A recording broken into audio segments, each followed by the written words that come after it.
Goa COVID warrior Dr. Edwin Gomes has tested positive of COVID-19. Dr. Edwin Gomes had recently returned home for a 21-day break after completing around 3 months of duty at COVID Hospital Margao.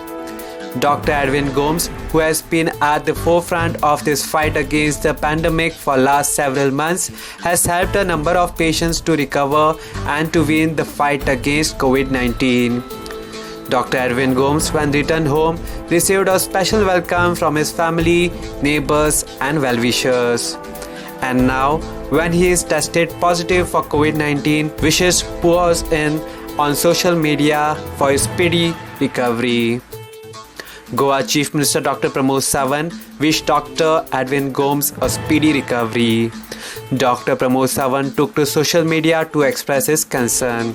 Here's what Goa Chief Minister Dr. Pramod Sawant posted. Our COVID warrior Dr. Edwin Gomes has been at the forefront of this fight against the pandemic for last several months. Dr. Gomes has helped hundreds of patients win the battle against coronavirus, and I am confident he will emerge victorious in his battle too. I wish him a speedy recovery. Subscribe to Goa First News and Entertainment channel and click on the bell icon and never miss any update.